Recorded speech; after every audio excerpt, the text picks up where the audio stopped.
Hey guys, it's Mary here. Today I'm going to talk about the book Throttled by Lauren Asher. So please don't forget to subscribe to the channel and like the video.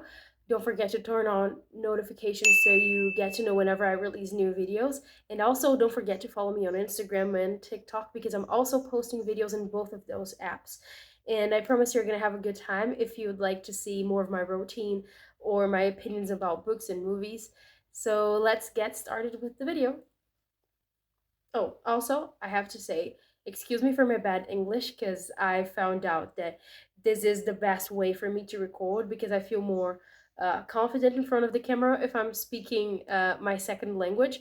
So please excuse my uh, mistakes and all of the mispronouncing that I do here because it's going to sound boring and lame most of the time, but it's what I can do for now, right? So, yeah, let's begin. Okay, so the book is basically a Formula One romance, which is God's gift to me because I've been obsessed with Formula One for the past months. And I know that many girls have been obsessed with it too. So the book is for the Formula One girlies out there. And the first thing I have to do is introduce the three main characters of the book for you guys. So I'm just gonna place pictures of who I imagined to be the three main characters here by my head, so you can picture how I pictured the characters, as I can say.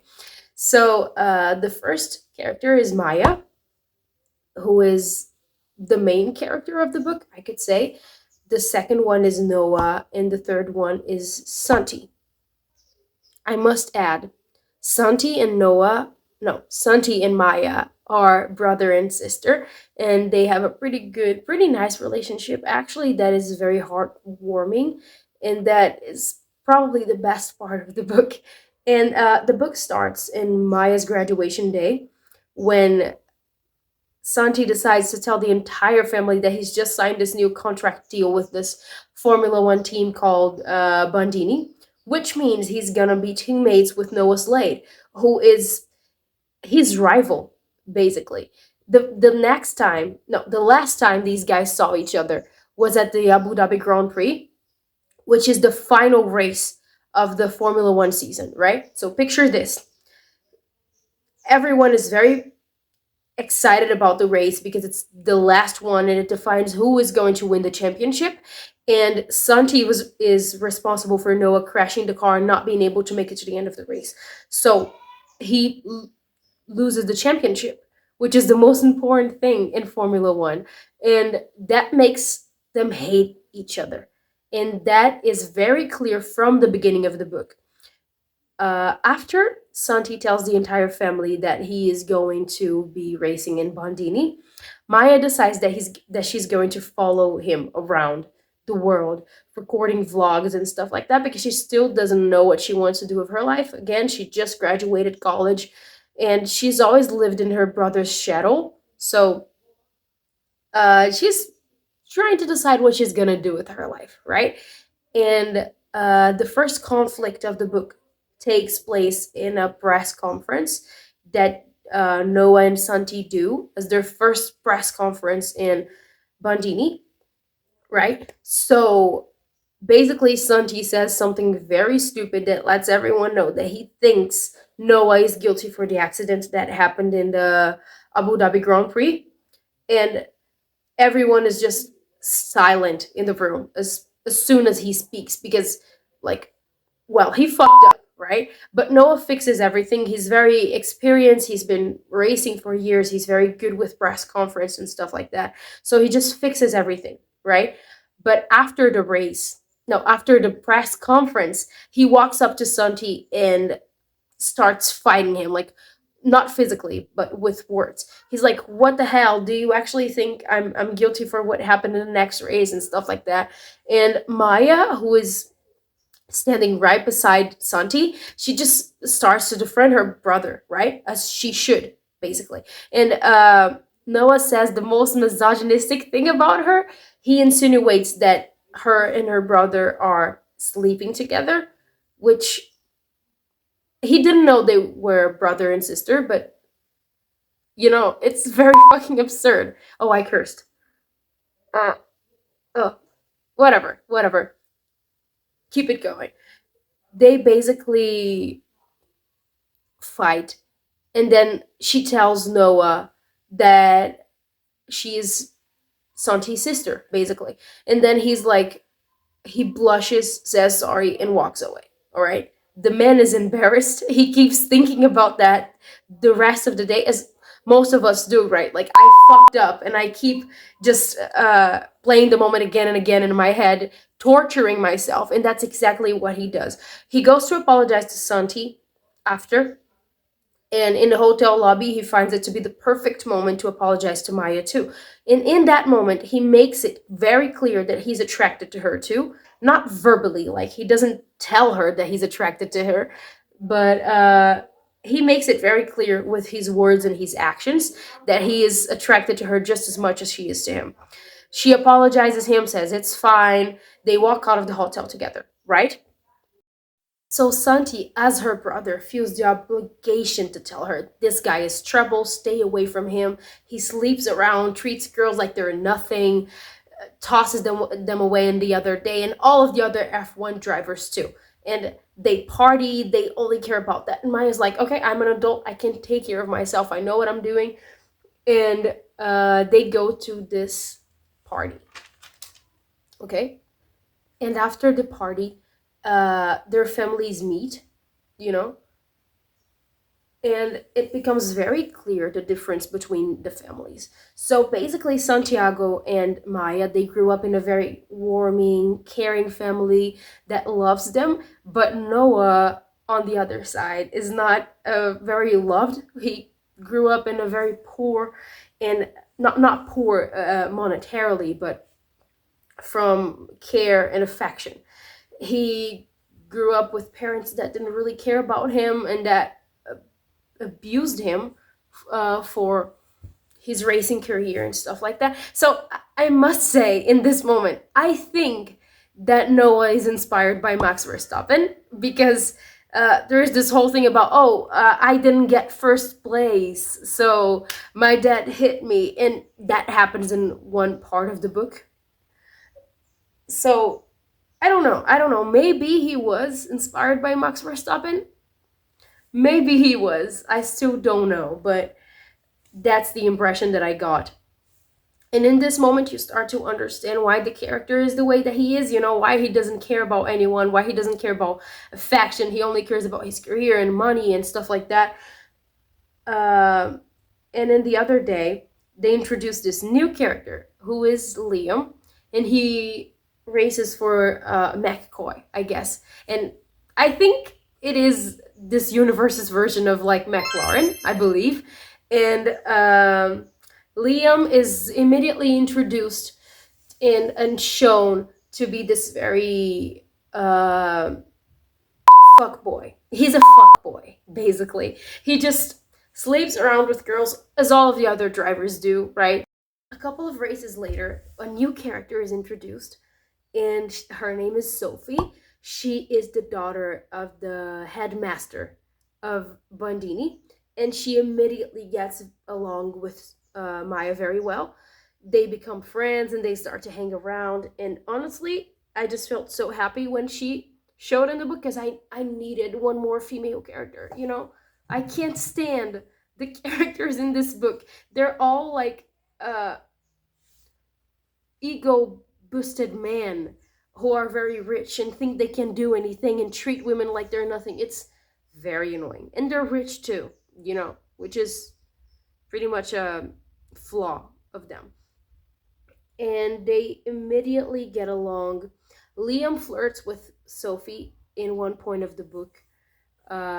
She doesn't show to be very into him at first, but it's very clear because this book is very cliche that they're going to be together, in one point of the book. And keep that in mind because I'm gonna bring it up again in some minutes. Um,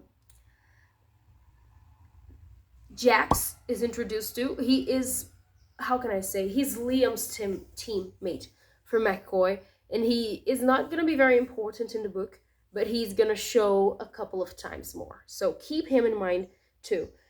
And uh, not much happens in this book, really.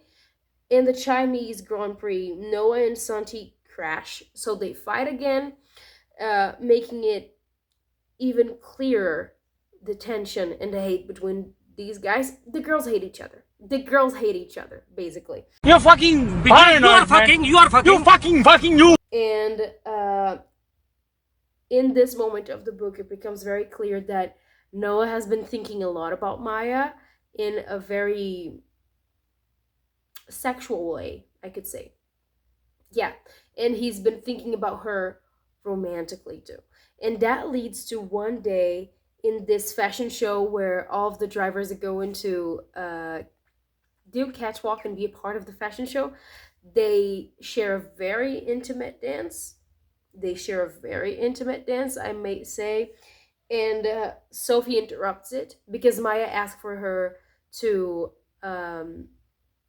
help her stay away from Noah, I could say. Because she knows that if she gets with Noah, it's going to be very bad for her because he is a pretty package, but he's actually a pile of broken hearts and stuff like that. And she's gonna upset her brother very much if she gets with him. So she asked Sophie to help her with that. And she interrupts the dance. And then that is before the Monaco Grand Prix. So in the next day, the race takes place in the next day, right? And Noah wins the race. So after he wins the race, he goes to Maya's room and kisses her. They share their first kiss in this moment of the book, and it's very passionate. It's very slow, and she gives into it. She lets him kiss her, as she said she wouldn't do, but they end up both of them enjoying it. Santi almost catches them.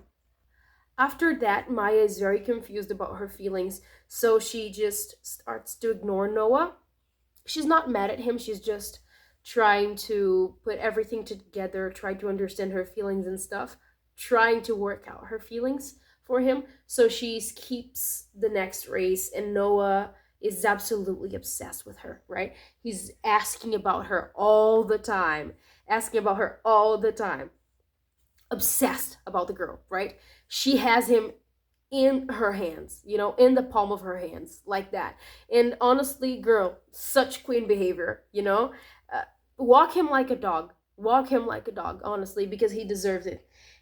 And after skipping the next race, Maya just talks to him again. Sorry, she actually doesn't talk to him again.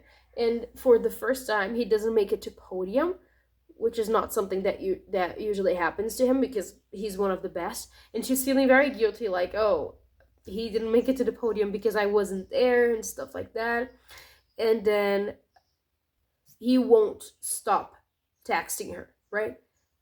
Flooding her DMs with messages all of the time, obsessing over the girl, all right? And she says, everything is fine between us. I'm not mad at you. I'm just taking a break from the traveling and all because it kind of tires me. And honestly, I wish I had that privilege, getting tired of traveling around the world. It's my biggest dream, but whatever.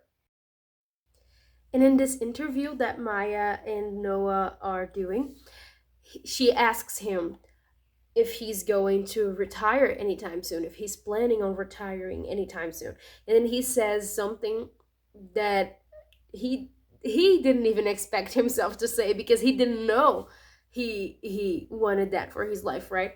But he says he only plans on retiring when he gets a wife and kids, because then he's gonna have to focus on that. And even Maya is surprised because she's like, oh, you dream of having children and a wife, right? Because he never said that. And he himself has never thought of that, right? So they finish the interview, everything is all right. And then he's like, are you not going to Are you not going to ask yourself the most important question? And then she's like, what is it? And then he says, is Noah Slade going to invite Maya on a date? And then he asks her on a date. He takes her on his motorcycle, which so fucking cliche. And at first she's like very reluctant of getting on the motorcycle, like every girl in every romance book ever. I'm gonna keep my thoughts about the book for later. I have to remind myself of that. Then he drives her to this like picnic that he made for them, and he puts effort into doing this, which makes it very clear that he cares about her, which not even she thought he did. But they talk a lot. They play two truths and one lie, like teenagers. But in the end, they end up making out, and things heat up a little bit. And then she tells him that she does not want to do this, right? She does not want to have this casual thing because she wants to date and she cares about feelings and romance and stuff, but he is not the person to do that with, and that she doesn't want to be one more girl in his list. So cliche. Okay. Then he hears the word feelings and he's disgusted by the idea. He hates the idea of having feelings towards anyone. So she's like, okay, this is not gonna happen for us. I'm not gonna do this. And then in this moment, it's so fucking funny. He points at them and he's like, you're gonna deny yourself this? Very pissed off. And I'm like, honestly, I wish I had a straight man's self esteem. My life would be so much better because who the hell do you think you are? Like, who the hell do you think you are? But those were my thoughts. Maya just says yes, gets up, and she's like, I'm gonna leave. We can be friends. And he's like, I can't give you what you want because this is not who I am. This is not how I live. But we can be friends. All right? Maya leaves. They don't get together. And then he's so brokenhearted about it that he fucks it up again. He goes to the club with his friends and he drinks a lot, right? And in the next morning, he immediately feels disgusted of what he did because he slept with another girl. And in this moment, he realizes that he feels ashamed and guilty for doing that because he considers Maya's feelings. So it means that he cares about her. And Maya finds out about it. She's very pissed off. And they don't talk for a very long period of the book. She just ignores him. She doesn't talk to him anymore. She's very pissed off because he didn't consider her feelings when he did that, you know, sleeping with another girl like that after going on a date with her. It's jerk behavior, right? And honestly, this part of the book I didn't expect because Noah starts going on therapy. He goes to therapy, which I definitely did not expect to happen in this book. And in that moment, I was like, okay, maybe they're going to build this character, right? Maybe they're going to make him heal slowly and grow up, maybe, but it happens all in one session. In one session of therapy, he realizes that he wants to have something serious, but because he is not very used to feelings and stuff like that, he grew up in a very, how can I say, toxic environment when he didn't have his emotional needs met, basically. And he realizes, I want to be with Maya romantically. I want to try something with her, but I'm only afraid of doing it because I'm afraid of putting myself out there and having the chance to get hurt by someone else. And then the therapist tells him, I think you know what you want to do. You just came here because you were trying to deny yourself that, but you want to have a serious relationship with someone you are in love. And then he realizes that he's okay, I'm gonna fix everything. I'm gonna talk to her. I'm gonna tell her that I'm ready to try something serious, right? Maya still refuses to talk to Noah because she's very mad at him. So his friends start to ignore him too. And he starts to feel on his skin what it is like to be lonely, and he realizes that he does not want to live a life that way. He does not want to die alone. He wants to have real connections with people, and in this moment he realizes what he wants for his future again. Then he asks Sophie for a favor. He tells her, I want to tell Maya that I'm ready to try. Which you think the girl has to wait for you? Whatever. He tells Sophie that he's ready to try it with Maya and asks her to come up with a plan to get them some alone time, right? So Sophie, she's such a queen. She finds a way for them to get alone time, and she tricks Maya into thinking that they're going to dinner or something. I don't quite remember because I have a very bad memory, but whatever. And okay, Maya gets there. Noah explains everything. He's like, I want to try something with you. I want us to have something serious. And she immediately says, yes, we can get together. And then the rest of the book is basically them spending a lot of time together and being a happy couple. Ugh. It makes me so mad because they're like so happy together, right? And in the chapter 23, I had to talk about this scene because it's so relatable. She Maya, I mean, she is in the hotel room with Noah and they're watching Stranger Things. She cries because of Bob's death and she sighs every time Steve shows up on the screen, which relatable. I believe that every single one of us has a crush on Steve Harrington, and that is just so relatable. I had to talk about that. But it's not all flowers. Noah's dad, who is probably this fictional version of Jos Verstappen, he says, I know what you're doing, I know that you're together, and I want you to stay away from my son. Nothing that you wouldn't expect from a cliche romance book, but whatever. And he says, I know what you're doing, I know that you're together, and I don't want you to be together. And that is not something relevant in the book for now, but it is going to be later, so keep that in mind. Later, that comes on the play, and he tells Santi about Noah and Maya dating, and he is very pissed off at first, but then she's like, I'm gonna date whoever I want because I'm an adult, and you have to take that.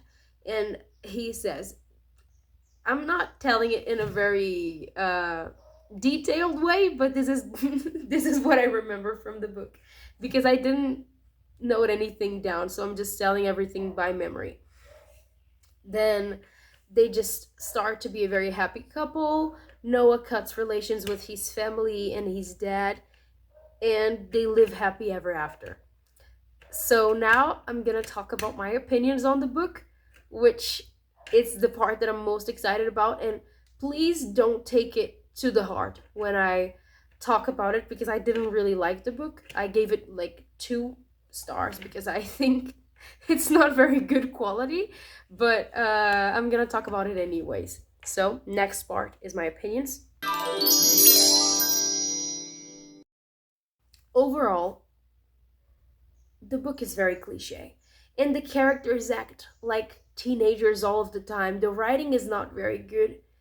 The writing is not very good, but that's what I would expect from from a TikTok, from a BookTok book. You know, I have some things that I have to say about the book that did not make a lot of sense to me. Like as a Formula One fan, it's just very unreal, right? It just portrays Formula One in a very unrealistic way, and that really bothered me throughout the book. But I think it's a very good way for other girls to be interested in the sport because a lot of girls are getting into Formula One in the past years, in the past months, and I am very happy to see that. You know, girls like me occupying these spaces and making it clear that we can be interested in sports too, just as much as man can. You know, and really just I don't know. At the same time, I think that the book just reinforces these stereotypes about women. Like, it's a Formula One romance. Really? Like, really? Like, we can only like Formula One because the drivers are cute. And it just makes it seem like we watch the sport because it's a fantasy of ours to be dating a Formula One racer, a driver. Which, okay, I would like to. I would like to, especially Hamilton, but I don't think it's a very nice way to see girls, and it makes us not being taken seriously, I believe.